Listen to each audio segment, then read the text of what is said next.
Hey, good morning, everybody. Fourth Sunday in Advent. That'll be the last Sunday. And so today we are going to be in Luke. We are chapter 2, and we're going to be verse 21. And it says, "When the 8 days were completed for his circumcision, he was named Jesus, the name given by the angel before he was conceived." The name given before he was conceived. God knew this all along. He had it planned all along. It was not something that happened that he just dealt with along the way. He knew that this was going to happen because it was all part of his plan. His son was going to be sent as a king, but arrive under humble circumstances for the good of all people. He was born to working class parents. It was a miraculous conception that happened before they were even married. And during that, there was a lot of trials. They had a long journey during this pregnancy. When they got to Bethlehem, there was no room for them. When ultimately it was time for Jesus' arrival, he was born in a barn and laid in a manger.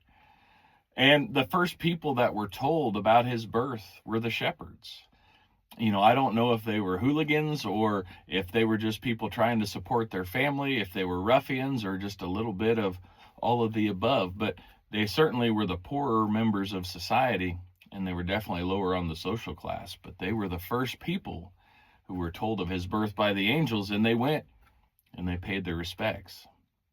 After 8 days, and Jesus was circumcised, and he was given the name Jesus. His parents, Joseph and Mary, they were following through with what God had told them to do the whole way. And in giving his name, now he was named, and he would be King of all kings. The interesting thing to me is it does not matter where you come from, what you've been through, or where you are going.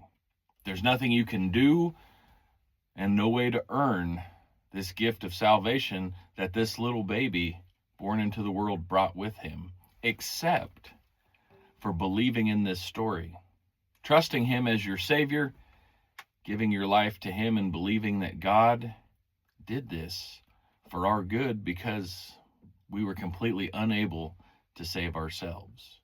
And so by believing in this baby, this child who grew into a man, who taught, who prophesied, and ultimately was killed as a sacrifice for us, believing in that is how we get to go spend eternity with God and with Jesus, and probably the opportunity to visit with him about this story firsthand. So as you get together with friends and family, I want you to think about the real thing that we are celebrating. It's not the commercial holiday that we think of as Christmas. It is what happened in this story on this night in Bethlehem and the months that were leading up to it. That is what we're celebrating. The amazingness of God the Father's love for us and what he did to save us. You guys have a good week. We'll see you next time. Bye.